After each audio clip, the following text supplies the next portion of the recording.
Hi, ನಮಸ್ಕಾರ ಎಲ್ರಿಗೂ. ನಾನು ಸುಶಾ ವ್ಲಾಗ್ಸ್ ಇನ್ ಕನ್ನಡಗೆ ಎಲ್ರಿಗೂ ಸ್ವಾಗತ. ಇದು ದೋಸೆಗೆ ನೆನೆ ಹಾಕ್ತಾಯಿದ್ದೀನಿ. ಇಲ್ಲಿಂದನೇ ನನ್ನ ವ್ಲಾಗ್ನ ಶುರು ಮಾಡ್ತಾಯಿದ್ದೀನಿ. ಇಲ್ಲಿ 3 ಕಪ್ಪಷ್ಟು ಅಂದರೆ ಜಾಮೂನ್ ಬಟ್ಲೇನಿರುತ್ತಲ್ವ, ಅದರಲ್ಲಿ 3-3.5 ಅಷ್ಟು ಕಪ್ಪಷ್ಟು ನಾನು ಅಕ್ಕಿನ ತೊಗೊಂಡಿದ್ದೀನಿ. ಅದರಲ್ಲಿ ಸ್ವಲ್ಪ ಒಂದು ಬಟ್ಲಿಗಿಂತ ಒಂದು ಚೂರು ಕಡಿಮೆ ಅಷ್ಟು ಉದ್ದನ್ನ ತೊಗೊಂಡಿದ್ದೀನಿ.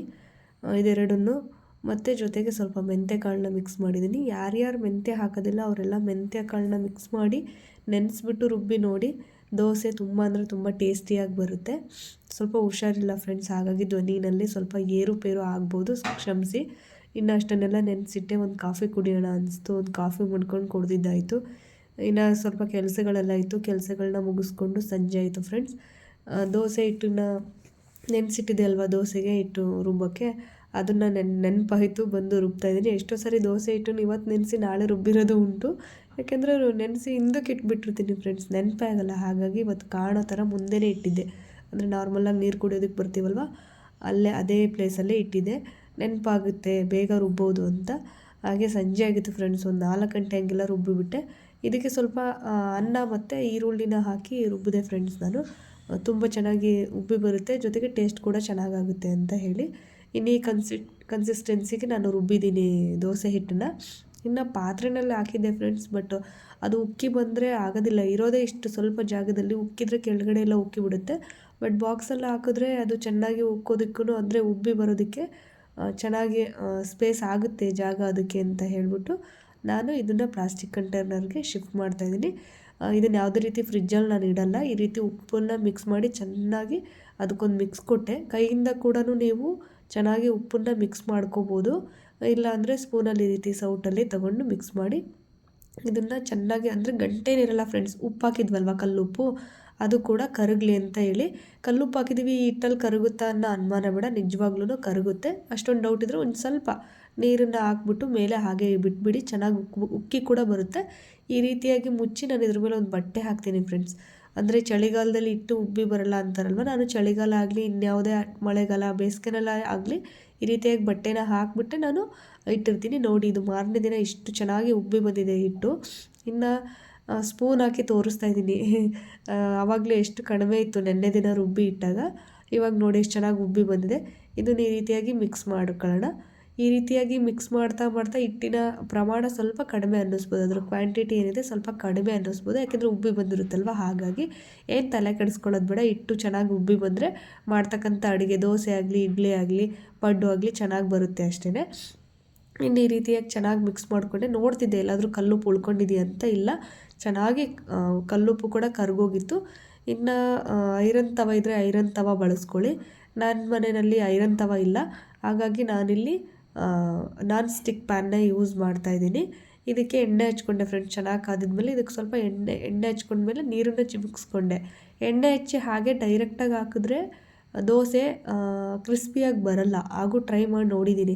ಹಾಗಾಗಿ ಎಣ್ಣೆ ಹಚ್ಚಿ ಅದ್ರ ಮೇಲೆ ಸ್ವಲ್ಪ ನೀರನ್ನು ಚಿಮುಕ್ಸ್ಬಿಟ್ಟು 1 ಚಮಚ 1.5 ಚಮಚ ಅಷ್ಟು ಹಿಟ್ಟನ್ನು ಹಾಕಿ ಚೆನ್ನಾಗಿ ಈ ರೀತಿ ತಿರುಗಿಸ್ಕೊಂಡು, ಅಂದರೆ ಹರಡಿಸಿದ್ರೆ ಹಂಚಿನ ತುಂಬ ಆಗುತ್ತೆ. ನೋಡಿ, ನಿಮ್ಮ ಹಂಚೇನಾದರೂ ದೊಡ್ಡದಾಗಿತ್ತು ಅಂದರೆ 2 ಸ್ಪೂನ್ ಕೂಡ ಹಾಕಿ ತೆಳ್ಳಗೆ ಹರಡ್ಬೋದು. ನನಗಿಲ್ಲಿ 1.5 ಸ್ಪೂನ್ ಅಷ್ಟೇ ಸಾಕು ಅನ್ನಿಸ್ತು, ಹಾಗಾಗಿ 1.5 ಸ್ಪೂನಷ್ಟು ಹಿಟ್ಟನ್ನು ಹಾಕಿ ಚೆನ್ನಾಗಿ ಈ ರೀತಿಯಾಗಿ ಹರಡಿದ್ದೀನಿ. ಅದಕ್ಕೆ ಮೇಲೆ ಮುಚ್ಚಳನ ಮುಚ್ಚಿದ್ದೀನಿ. ಚೆನ್ನಾಗಿ ಬೇಯಲಿ ಫ್ರೆಂಡ್ಸ್. ಲೋ ಫ್ಲೇಮಲ್ಲಾದರೂ ಕುಕ್ ಮಾಡಿ, ಇಲ್ಲ ಮೀಡಿಯಮ್ ಫ್ಲೇಮಲ್ಲಾದರೂ ಕುಕ್ ಮಾಡಿ. ಹೈ ಫ್ಲೇಮ್ ಮಾತ್ರ ಇಡೋದಕ್ಕೆ ಹೋಗ್ಬಿಡಿ, ದೋಸೆ ಸೀದೋಗುತ್ತೆ. ಈಗ ಮುಚ್ಚಳನ ತೆಗೆದೆ ಫ್ರೆಂಡ್ಸ್, ಒಂದು ಮುಖ ಬೆಂದಿತ್ತು. ಇನ್ನು ಅದಕ್ಕೆ ನೀವು ಬೆಣ್ಣೆ ಬೇಕಿದ್ದರೆ ಬೆಣ್ಣೆ ಹಾಕ್ಕೋಬೋದು, ಇಲ್ಲ ತುಪ್ಪ ಬೇಕಿದ್ದರೆ ತುಪ್ಪ ಹಾಕ್ಕೋಬೋದು. ನಾನಿಲ್ಲಿ ಎಣ್ಣೆನೇ ಸ್ಪ್ರೇ ಮಾಡ್ತಾಯಿದ್ದೀನಿ, ಅಂದರೆ ಹಚ್ತಾಯಿದ್ದೀನಿ. ಇನ್ನು ಎಣ್ಣೆನ ಹಚ್ಬಿಟ್ಟು ಅದೇ ಒಂದು ಮುಚ್ಚಳ ಅಂತಿದ್ದರೆ ನಾನು ಮುಚ್ಚುತ್ತಾ ಇದ್ದೀನಿ. ಇದು ಚೆನ್ನಾಗಿ ಬೆಂದಿತ್ತು ಫ್ರೆಂಡ್ಸ್. ಈ ರೀತಿಯಾಗಿ ಎತ್ತಿದ್ರೆ ಅದೇ ಎದ್ದು ಬರುತ್ತೆ. ನಾವೇನು ಬಲವಂತಕ್ಕೆ ಈ ರೀತಿಯಾಗಿ ತಗೊಳ್ಳೋದು ಬೇಡ ಸ್ಪೂನಿಂದ, ಅದು ನೀಟಾಗಿ ಎದ್ದು ಬರುತ್ತೆ.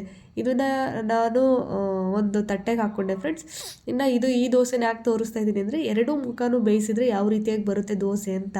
ಆವಾಗಲೇ ನಾನು ಒಂದೇ ಫೇಸನ್ನು ಬೇಯಿಸಿದೆ ಅಲ್ವಾ ಒಂದೇ ಕಡೆ, ಇವಾಗ ಇನ್ನೊಂದು ಕಡೆ ಬೇಯಿಸೋಣ ಅಂತ ಹೇಳಿ ಹಾಕಿದೆ.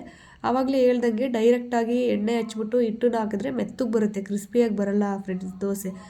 ಎಣ್ಣೆನ ಹಚ್ಬಿಟ್ಟು ಮೇಲೆ ಸ್ವಲ್ಪ ನೀರನ್ನು ಚಿಮುಕ್ಸ್ಬಿಟ್ಟು, ಹಂಚು ಚೆನ್ನಾಗಿ ಕಾದಿರಬೇಕು ಫ್ರೆಂಡ್ಸ್. ಹಂಚು ಎಷ್ಟರ ಮಟ್ಟಿಗೆ ಕಾದಿರುತ್ತೆ ಅನ್ನೋದು ಕೂಡ ಇಲ್ಲಿ ಮ್ಯಾಟ್ರ್ ಆಗುತ್ತೆ. ಹಾಗಾಗಿ ಹಂಚು ಚೆನ್ನಾಗಿ ಕಾದಿದ್ಮೇಲೆ ಎಣ್ಣೆ ಹಚ್ಚಿ ನೀರನ್ನ ಚಿಮುಕ್ಸ್ಬಿಟ್ಟು ದೋಸೆ ಹಿಟ್ಟನ್ನ ಒಯ್ದು ತೆಳ್ಳಗೆ ಅರಿವಿದ್ರೆ ದೋಸೆ ಕೂಡ ತುಂಬ ಕ್ರಿಸ್ಪಿಯಾಗಿ ಚೆನ್ನಾಗಿಯೇ ಬರುತ್ತೆ. ಎಣ್ಣೆ ಹಚ್ಚಿ ಡೈರೆಕ್ಟಾಗಿ ಹಾಕ್ಬಿಟ್ರೆ ಮೆತ್ತಗಾಗುತ್ತೆ. ಅದು ಕೂಡ ತಿನ್ನೋರು ಇಷ್ಟಪಡ್ತಾರೆ, ಬಟ್ ಕ್ರಿಸ್ಪಿಯಾಗಿ ಬೇಕು ಅಂದರೆ ಹೀಗೆ ಟ್ರೈ ಮಾಡಿ. ಇಲ್ಲಿ ನೋಡಿ ನಾನು ಈ ರೀತಿಯಾಗಿ ಎದ್ದೇಳಿಸ್ಕೊಂಡೆ. ಸ್ವಲ್ಪ ನಾಜೂಕಾಗಿ ಎದ್ದೇಳಿಸ್ತಾ ಇದ್ದೀನಿ, ಯಾಕೆಂದರೆ ಸೈಡಲ್ಲಿ ಎಲ್ಲ ಹಿಡಿದು ಅರ್ಧೋಗ್ಬಿಡುತ್ತೆ ಅನ್ನೋ ಭಯಕ್ಕೆ. ಇಲ್ಲಿ ಮೊಗ್ಚು ಹಾಕ್ತಾಯಿದ್ದೀನಿ ಫ್ರೆಂಡ್ಸ್. ಮೊಗ್ಚು ಹಾಕಿಂದ ಆ ಮುಖನೂ ಬೆಂದಾಗ ಎಷ್ಟು ಚೆನ್ನಾಗಾಗುತ್ತೆ ಅನ್ನೋದು ನೀವೇ ನೋಡಿ. ಇವಾಗ ತಿರುಗಿಸ್ತೀನಿ ಯಾವ ರೀತಿಯಾಗಿ ಬಂದಿದೆ ಅಂತ ನೀವೇ ನೋಡಿ. ದೋಸೆನ ಹಿಡ್ದಂಗೆ ಆಯಿತು ಫ್ರೆಂಡ್ಸ್, ಆದರೆ ಬಟ್ ಕಚ್ಚಲಿಲ್ಲ ಅದೇನು, ಹಾಗೆ ಎದ್ದು ನೀಟಾಗಿ ಬಂತು ದೋಸೆ. ಇದನ್ನು ನಾನು ಚಿಕನ್ ಸಾಂಬಾರು ಜೊತೆ ಸರ್ವ್ ಮಾಡಿಕೊಂಡೆ. ಬಾಕ್ಸಿಗೆ ಆಲೂಗಡ್ಡೆ ಪಲ್ಯ ಮತ್ತು ಚಟ್ನಿ ಜೊತೆ ಕೊಟ್ಟು ಕಳಿಸಿದೆ ಫ್ರೆಂಡ್ಸ್ ಆಫೀಸಿಗೆ. ನಾವು ಮನೆಯಲ್ಲಿ ಚಿಕನ್ ಸಾಂಬಾರು ಜೊತೆ ಊಟ ಮಾಡಿದ್ವಿ, ಚೆನ್ನಾಗಾಗಿತ್ತು ಫ್ರೆಂಡ್ಸ್. ಬಟ್ ಸೀದೋಗಿರೋ ಥರ ಏನಿಲ್ಲ, ಚೂರು ಒತ್ತಿದೆ ಅಷ್ಟೇ, ಬಟ್ ಪರವಾಗಿಲ್ಲ, ನಮ್ಗಲ್ವ ನಡೆಯುತ್ತೆ. ಇನ್ನು ಬೆಳಗ್ಗೆ ಟಿಫನ್ ಎಲ್ಲ ಮಾಡಿಕೊಂಡು ಈ ಕಡೆ ಬಟ್ಟೆ ಮಡ್ಚೋಣ ಅಂತ ಬಂದೆ. ಮಗಳ ಮುಡಿ ಕೊಡೋ ಶಾಸ್ತ್ರ ಇತ್ತಲ್ವ, ಅಂದರೆ ಧರ್ಮಸ್ಥಳ ಕುಕ್ಕೆಶ್ರೀಗೆಲ್ಲ ಹೋಗಿದ್ವಿ. ಹಾಗಾಗಿ ಸ್ವಲ್ಪ ತಡವಾಗಿಯೇ ನಾನು ಎಡಿಟ್ ಮಾಡ್ತಾಯಿದ್ದೀನಿ. ನನಗೂ ಕೂಡ ಹುಷಾರಿರಲಿಲ್ಲ, ಮನೇಲಿ ತುಂಬ ಕೆಲಸಗಳು, ಅಷ್ಟರ ಮಧ್ಯೆ ಒಂದು ಹಬ್ಬ ಕೂಡ ಬಂತು. ಹಾಗಾಗಿ ನನಗೆಲ್ಲ ಕೆಲಸನೂ ತಡವಾಗಿಯೇ ಆಯಿತು. ಇಲ್ಲಿ ಎಡಿಟಿಂಗ್ ಕೂಡ ಲೇಟ್ ಆಗ್ತಿದೆ. ದೋಸೆ ಎಲ್ಲ ಮಾಡ್ಕೊಂಡು ತಿಂದಾದಮೇಲೆ ಬಟ್ಟೆಗಳನ್ನ ಮಡ್ಚೋಣ ಅಂತ ಬಂದೆ ಫ್ರೆಂಡ್ಸ್. ಎಷ್ಟು ದಿನದ ಬಟ್ಟೆ ಇಟ್ಟಿದ್ದೆ ಅಂದರೆ ಒಂದು 3-4 ಸಾರಿ ತೊಳೆದಿರೋ ಬಟ್ಟೆನ ಹಾಗೆ ಇಟ್ಬಿಟ್ಟಿದ್ದೆ. 3-4 ದಿನ ಅಲ್ಲ, 3-4 ಸಾರಿ ತೊಳೆದಿರೋ ಬಟ್ಟೆನ ಹಾಗೆ ಇಟ್ಬಿಟ್ಟಿದ್ದೆ ಫ್ರೆಂಡ್ಸ್. ಎಷ್ಟರ ಮಟ್ಟಿಗೆ ಅಂದರೆ ಕೆಲವೊಂದು ಸೆಮಿ ಫೋಲ್ಡಿಂಗ್ ಆಗಿತ್ತು, ಅಂದರೆ ನಾನು ಅಲ್ಲಲ್ಲೇ ಮಡ್ಚ್ಕೊಂಡು ತಗೊಂಡು ಒಳಗಡೆ ಬಂದೇನಿಟ್ಟಿದ್ದೆ. ಮಕ್ಕಳು ಗೊತ್ತಲ್ವಾ, ಆ ಕಡೆಯಿಂದ ಈ ಕಡೆಗೆ, ಈ ಕಡೆಯಿಂದ ಆ ಕಡೆಗೆ ಹರವುತ್ತಿರ್ತಾರೆ. ಇನ್ನು ಹಾಗೇನೇ ಆಗಿದ್ದು. ಹಾಗಾಗಿ ನಾನು ಹುಡುಕ್ತಾ ಇದ್ದೀನಿ ಯಾವುದಾದ್ರೂ ಸೆಮಿ ಫೋಲ್ಡಿಂಗ್ ಮಾಡಿಟ್ಟಿದ್ದೆಲ್ಲ ಉಳಿದಿದ್ರೆ ಆ ಫೋಲ್ಡಿಂಗ್ ಆಗಿರೋ ಬಟ್ಟೆನ ಒಂದು ಕಡೆ ಇಡೋಣ, ಫೋಲ್ಡಿಂಗ್ ಆಗದೆ ಇರೋ ಬಟ್ಟೆನ ತಿರ್ಗಾ ಮಡಚಿ ಮತ್ತೆ ಸೆಟ್ ಮಾಡೋಣ ಅಂತ ಹೇಳ್ಬಿಟ್ಟು ಹುಡುಕ್ತಾ ಇದ್ದೆ ಫ್ರೆಂಡ್ಸ್. ಎಷ್ಟು ಬಟ್ಟೆಗಳು ಫೋಲ್ಡ್ ಆಗಿತ್ತು ಅಷ್ಟು ಬಟ್ಟೆಗಳನ್ನ ನನ್ನ ಕೈ ಸಿಕ್ಕಷ್ಟು ರೆಡಿ ಮಾಡಿ ಇಟ್ಕೊಂಡಿದ್ದಾಯಿತು. ಇನ್ನು ನಾನು ಹೇಳಿದೆ ಅಲ್ವಾ ಫ್ರೆಂಡ್ಸ್, ಮುಡಿ ಕೊಡೋದಿತ್ತು ನನ್ನ ಮಗಳಿಗೆ. ಹಾಗಾಗಿ ನಾನು ಕುಕ್ಕೆಶ್ರೀ ಧರ್ಮಸ್ಥಳಕ್ಕೆ ಹೋಗಿದ್ವಿ ನಾವು ನಮ್ಮ ಫ್ಯಾಮಿಲಿ ಸಮೇತ ಅಂತ. ಆವಾಗ ಈ ಬೆಡ್ಶೀಟ್ಸ್ ಎಲ್ಲ ತಗೊಂಡೋಗಿದ್ವಿ. ಅಂದರೆ ಸೆಕೆ ಇರುತ್ತೆ, ಇನ್ನು ಅವಶ್ಯಕತೆ ಇಲ್ಲ ಅಂತ ಹೇಳಿ ನಾವೇನಾದರೂ ಬಿಟ್ಟೋಗಿದ್ರೆ ನಿಜವಾಗ್ಲೂ ತುಂಬ ತಾಪತ್ರಯ ಪಡ್ತಿದ್ವಿ. ಯಾಕೆ ಅಂತ ಅಂದರೆ ನಮಗೆ ಕುಕ್ಕೆಶ್ರೀನಲ್ಲಿ ರೂಮ್ ಸಿಗಲಿಲ್ಲ ಫ್ರೆಂಡ್ಸ್. ದೇವಸ್ಥಾನದಲ್ಲೇ ಉಳ್ಕೊಳ್ಳೋ ಪರಿ ಬಂದ್ಬಿಡ್ತು ನಮಗೆ. ಯಾಕೆ ಅಂತ ಅಂದರೆ ರೂಮ್ಗಳು ತುಂಬ ರೇಟ್ ಆಗಿತ್ತು. ನಾವು 5 ಜನ ಇದ್ವಿ ಫ್ರೆಂಡ್ಸ್. 5 ಜನಕ್ಕೆ ಒಂದು ರೂಮ್ ಕೊಡಲ್ಲ ಅಂದರು ಅವರು. 2,500-3 ಸಾವಿರ ಆಗುತ್ತೆ, 2 ರೂಮ್ ತೊಗೊಳ್ಳಿ ಅಂದರು. ನನಗೇನೋ ಅದು ಸರಿ ಅನ್ನಿಸ್ಲಿಲ್ಲ. ಅಲ್ಲದೆ ಈ ಸರಿ ತುಂಬ ರಶ್ ಇತ್ತು. ಅಂದರೆ ಷಷ್ಠಿಯಾಗಿ ಅಷ್ಟಮಿಗೆ ನಾವು ಹೋಗಿದ್ದು. ಷಷ್ಠಿ ಆಯಿತು, ಷಷ್ಠಿಯಾಗಿ ನಾವು ಸಪ್ತಮಿ ಅಷ್ಟಮಿಗೆ ನಾವು ಹೋದ್ವಿ ಫ್ರೆಂಡ್ಸ್. ಆವಾಗ ಅಷ್ಟಮಿ ದಿನ ಗೊತ್ತಿಲ್ಲ, ಅಂದರೆ ರಜಾ ಇರೋದಕ್ಕೆ ವಿಂಟರ್ ಹಾಲಿಡೇಸ್ ಅಂತ ಹೇಳಿ ಕೊಡ್ತಾರಲ್ವ, ನನ್ನ ಮಗನಿಗೂ ವಿಂಟರ್ ಹಾಲಿಡೇ ಇತ್ತು. ಹಾಗಾಗಿ ನಾವು ಇಷ್ಟು ದಿನದಿಂದ ತಳ್ಳಕೊಂಡು ವಿಂಟರ್ ಹಾಲಿಡೇ ಕೊಟ್ಟಾಗಲೇ ಹೋದ್ರಾಯ್ತು ಅಂತಲೇ ನಾವು ಇಷ್ಟು ಲೇಟಾಗಿ ಹೋದ್ವಿ. ಆವಾಗ ಎಲ್ಲ ಮಕ್ಕಳು ಕೂಡ ಬಂದಿದ್ದರು. ನಮ್ಮ ಥರನೇ ವಿಂಟರ್ ಹಾಲಿಡೇ ಕಾದ್ಕೊಂಡು ಬರೋರು ಇರ್ತಾರಲ್ವ, ಹಾಗಾಗಿ ತುಂಬ ಅಂದರೆ ತುಂಬಾ ಮುಂಚೆನೇ ಬುಕ್ ಮಾಡಿದವ್ರಿಗೆ ಮಾತ್ರ ರೂಮ್ ಸಿಕ್ಕಿತ್ತು, ನಮಗೆಲ್ಲ ಸಿಗಲಿಲ್ಲ. ಬಟ್ ದೇವಸ್ಥಾನದಲ್ಲಿ ಮಾತ್ರ ಒಂದು ಒಳ್ಳೆ ನಿದ್ದೆ ಆಯಿತು ಫ್ರೆಂಡ್ಸ್. ದೇವಸ್ಥಾನದಲ್ಲೇ ನಾವು ಮಲಗಿದ್ದು, ಅಂದರೆ ಮುಂದ್ಗಡೆ ಏನು ಎಂಟ್ರಿ ಇರುತ್ತಲ್ವ, ಅಲ್ಲೇ ನಾವು ಮಲಗಿದ್ದು. ಅಲ್ಲೇ ಎಷ್ಟು ನಾವಷ್ಟೇ ಅಲ್ಲ, ತುಂಬ ಸಾವಿರಾರು ಜನ ಅಲ್ಲಲ್ಲೇ ಮಲ್ಕೊಂಡ್ಬಿಟ್ಟಿದ್ರು.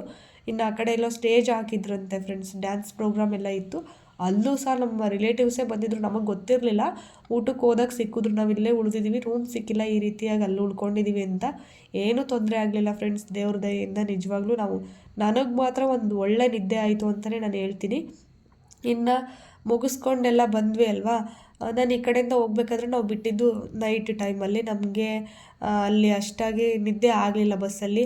ಬೆಳಗ್ಗೆ ದೇವ್ರ ದರ್ಶನ ಇತ್ತು, ಮಗಳು ಮುಡಿ ಕೊಡೋದಿತ್ತು. ನಾನು ಅಲ್ಲೂ ಸಹ ರೆಸ್ಟ್ ಮಾಡೋಕ್ಕಾಗಲಿಲ್ಲ. ಕುಕ್ಕೆಶ್ರೀನಲ್ಲಿ ಮಾತ್ರ ಬಂದು ನೈಟ್ ನಿದ್ದೆ ಮಾಡಿದ್ವಿ. ಇನ್ನು ದರ್ಶನ ಎಲ್ಲ ಮುಗಿಸ್ಕೊಂಡು ಮತ್ತೆ ವಾಪಸ್ ಬರಬೇಕಲ್ವಾ.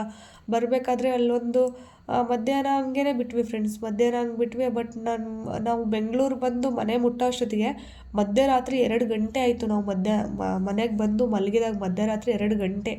ಅಷ್ಟು ಲೇಟ್ ಆಯಿತು. ಅಷ್ಟು ಟ್ರಾಫಿಕ್ಕು, ಬಸ್ ಕೂಡ ಲೇಟಾಗಿ ಎಲ್ಲ ಕಡೆನೂ ಸ್ಟಾಪ್ ಮಾಡ್ತಾ ಬಂತು. ಒಂಥರ ಹೆಂಗಂದರೆ ನಿಜವಾಗ್ಲೂ ತುಂಬ ಹಿಂಸೆ ಆಗಿತ್ತು ಫ್ರೆಂಡ್ಸ್. ಹಂಗಾಗಿ ಸಿಕ್ಕಾಪಟ್ಟೆ ರೆಸ್ಟ್ ಬೇಕು ಅಂತ ಅನಿಸಿ ನಾನು ತುಂಬ ರೆಸ್ಟ್ ಮಾಡಿಬಿಟ್ಟೆ ಒಂದು 2-3 ದಿನ ಕಂಟಿನ್ಯೂ ಆಗಿ. ಹಾಗಾಗಿ ಇಷ್ಟೆಲ್ಲ ಕೆಲಸ ಬಾಕಿ ಉಳ್ಕೊಂತು. ಇದು ನನ್ನ ಮಗಳು ಮುಡಿ ಕೊಟ್ಟ ಮೇಲೆ ಈಗ ಕಾಣಿಸ್ತಾಳೆ. ಇದೇ ಫಸ್ಟ್ ಟೈಮ್ ಫ್ರೆಂಡ್ಸ್ ನಾವು ಈ ರೀತಿಯಾಗಿ ಮುಡಿ ಪೂರ್ತಿ ಕೂದಲನ್ನ ತೆಗೆಸಿರೋದು. ನಾವು ಹುಟ್ಟಿದಾಗ 4 ತಿಂಗಳು ಬೇಬಿ ಇದ್ದಾಗ ಸ್ವಲ್ಪ ಮೇಲೆ ಕೂದಲು ತೆಗೆದಿದ್ರು, ಎಲೆಗತ್ರೆ ಅಂತಾರಲ್ವ, ಹಾಗೆ ಮಾಡಿದರು.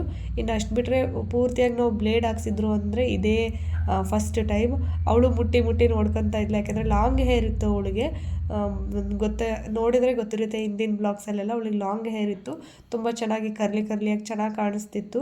ಬಟ್ ಇವಾಗ ಪಾಪ ಪದೇ ಕೂದಲು ಮುಟ್ಟಿ ನೋಡ್ತಿರ್ತಾಳೆ. ಪರವಾಗಿಲ್ಲ, ದೇವ್ರಿಗಲ್ವಾ ಮುಡಿ ಕೊಟ್ಟಿರೋದು, ಬೆಳೆಯುತ್ತೆ ಅನ್ನೋ ನಂಬಿಕೆ. ಇನ್ನು ಆ ಕಡೆ ವಾರ್ಡ್ರೋಬ್ಗೆ ನಮ್ಮ ಬಟ್ಟೆ ಎಲ್ಲ ಜೋಡಿಸಿಟ್ಟು ಈ ಕಡೆ ವಾರ್ಡ್ರೋಬಿಗೆ ಬಂದು ನೋಡ್ತೀನಿ, ಜಾತ್ರೆ ಆಗಿಬಿಟ್ಟಿದೆ ಫ್ರೆಂಡ್ಸ್ ಎಲ್ಲ. ಅದನ್ನ ಇನ್ನೊಂದು ಸಾರಿ ಮಡಚಿಟ್ಟು ನೀಟಾಗಿ ಮಡಚಿ ರೆಡಿ ಮಾಡಿಟ್ಟೆ ಫ್ರೆಂಡ್ಸ್. ವಿಡಿಯೋ ಇಷ್ಟ ಆದರೆ ಲೈಕ್ ಮಾಡಿ, ಶೇರ್ ಮಾಡಿ, ಕಮೆಂಟ್ ಮಾಡಿ ಫ್ರೆಂಡ್ಸ್. ನನ್ನ ಚಾನಲ್ನ ಸಬ್ಸ್ಕ್ರೈಬ್ ಮಾಡಿ. ನಿಮ್ಮ ಒಂದೊಂದು ಸಬ್ಸ್ಕ್ರಿಪ್ಷನ್ ನನಗೆ ಬೆಂಬಲವಾಗಿ ನಿಲ್ಲುತ್ತೆ ಅಂತ ಭಾವಿಸ್ತೀನಿ. ಇಷ್ಟೇ ಫ್ರೆಂಡ್ಸ್ ನಿಮ್ಮ ಹತ್ರ ಕೇಳ್ಕೊಳ್ಳೋದು. ಇನ್ನು ಬೆಳಗ್ಗೆಯಿಂದ ವ್ಲಾಗ್ನ ಕಂಟಿನ್ಯೂ ಮಾಡ್ತಾಯಿದ್ದೀನಿ ಫ್ರೆಂಡ್ಸ್. ಆವತ್ತಿನ ದಿನ ಅಷ್ಟು ಮುಗಿಸ್ದೆ, ಸಣ್ಣ ಪುಟ್ಟ ಕೆಲಸಗಳಿತ್ತು ಅದನ್ನು ಮುಗಿಸ್ದೆ. ಇನ್ನು ಇವತ್ತು ಸ್ವಲ್ಪ ಲೇಟಾಗಿ ಎದ್ದಿದ್ದರಿಂದ ಮನೆಯವರು ಹೇಳಿದರು ಸಿಂಪಲ್ಲಾಗಿ ಏನಾದರೂ ಮಾಡಿಬಿಡಮ್ಮ ಬಾಕ್ಸಿಗೆ ಅಂತ ಹೇಳಿ. ಹಾಗಾಗಿ ನಾನು ಅನ್ನ ಮತ್ತು ಬೇಳೆ ಸಾಂಬಾರನ್ನ ಮಾಡೋಣ ಅಂಥೇಳಿ ಬೇಳೆ, ಈರುಳ್ಳಿ, ಟೊಮ್ಯಾಟೊ, ಬೆಳ್ಳುಳ್ಳಿ ಮತ್ತು ಅದಕ್ಕೆ ಸ್ವಲ್ಪ ಅರಿಶಿನ ಮತ್ತು ಚೂರು ಹುಣಸೆಹಣ್ಣನ್ನು ಹಾಕಿ ನಾನು ಇಲ್ಲಿ ಒಂದು 4 ವಿಸಲ್ ತೆಗೆಸ್ಕೊಳ್ತಾ ಇದ್ದೀನಿ ಫ್ರೆಂಡ್ಸ್. ಹುಣಸೆಹಣ್ಣನ್ನು ಹಾಕಿದ್ರಿಂದ ಹುಳಿಯಾಗಿ ಸಾಂಬಾರು ಕೂಡ ಚೆನ್ನಾಗಿ ಬಂದಿತ್ತು. ಮನೆಯಲ್ಲಿ ಎಲ್ಲರಿಗೂ ನೆಗಡಿ ಶೀತ ಆಗಿಬಿಟ್ಟಿತ್ತು ಫ್ರೆಂಡ್ಸ್. ಹೆಂಗೆ ಅಂದರೆ ಏನು ತಿಂದರೂ ಖಾರ ಟೇಸ್ಟ್ ಅನ್ನಿಸ್ತಿರ್ಲಿಲ್ಲ. ಹಾಗಾಗಿ ಬೇಳೆ ಸಾಂಬಾರನ್ನ ಸ್ವಲ್ಪ ಟೊಮೆಟೊ ಎಲ್ಲ ಜಾಸ್ತಿ ಹಾಕ್ಬಿಟ್ಟು ಮಾಡೋಣ ಅಂತೇಳಿ ಮಾಡಿದೆ. ಖಾರವಾಗಿರುತ್ತೆ ಅಂತೇಳಿ. ಇನ್ನು ಆ ಕಡೆ ಸಾಂಬಾರನ್ನ ಬೇಯೋದಕ್ಕೆ ಇಟ್ಬಿಟ್ಟು ನಾನು ಈ ಕಡೆ ಕಸ ಗುಡಿಸಿ ನೆಲನೂ ಒರೆಸ್ಕೊಂಡ್ಬಿಟ್ಟೆ ಫ್ರೆಂಡ್ಸ್. ಅಷ್ಟೊತ್ತಿಗಾಗಲೇ ವಿಸಲ್ ಹೊಡಿತಲ್ವ, ಬಂದು ಮಸ್ದು ಒಗ್ಗರಣೆ ಕೊಟ್ಟೆ. ಇಲ್ಲಿ ಉಪ್ಪನ್ನ ಕೊನೆಯದಾಗಿ ಸೇರಿಸ್ತಾ ಇದ್ದೀನಿ ಫ್ರೆಂಡ್ಸ್. ಒಗ್ಗರಣೆಗೂ ನಾನಿಲ್ಲಿ ಒಣಮೆಣಸಿನ್ಕಾಯಿ ಬಳಸಿದ್ದೀನಿ. ಯಾಕೆ ಅಂತಂದರೆ ನನಗೆ ಎಕ್ಸ್ಟ್ರಾ ಖಾರ ಬೇಕಿತ್ತು. ಹಾಗಾಗಿ ಉಪ್ಪು, ಸಾಂಬಾರು ಪೌಡ್ರು, ಖಾರದ ಪುಡಿನ ಸ್ವಲ್ಪ ಜಾಸ್ತಿಯಾಗಿಯೇ ಹಾಕ್ಕೊಂಡಿದ್ದೀನಿ. ಇನ್ನು ಬಾಕ್ಸಿಗೆ ಕೂಡ ನನ್ನ ಮನೆಯವ್ರಿಗೆ ಕೊಟ್ಟು ಕಳಿಸ್ದೆ ಫ್ರೆಂಡ್ಸ್. ನಾವು ಕೂಡ ಇದನ್ನು ಊಟ ಮಾಡ್ಕೊಂಡ್ವಿ. ಇನ್ನು ಚಕ್ಕೆ ನೀರಿತ್ತಲ್ವ, ಚಕ್ಕೆ ನೀರನ್ನು ಕೂಡ ಕಾಯಿಸ್ಕೊಂಡು ಕುಡ್ದಿದ್ದಾಯಿತು. ಇವತ್ತಿನ ದಿನ ಇಷ್ಟೇ ಫ್ರೆಂಡ್ಸ್. ಏನೋ ಅಂದ್ಕೊಂಡಿದ್ದೀನಿ, ಪಕ್ಕ ಚಕ್ಕೆ ನೀರೇ ತೋರಿಸ್ತೀನಿ ನಿಮಗೆ. ಇದಾಗಿತ್ತು ಫ್ರೆಂಡ್ಸ್ ಇವತ್ತಿನ ವೀಡಿಯೋ. ಮತ್ತೆ ಸಿಗ್ತೀನಿ ಮುಂದಿನ ವೀಡಿಯೋದಲ್ಲಿ. ಹೋಗಿ ಬರ್ತೀನಿ ಫ್ರೆಂಡ್ಸ್. Thank you.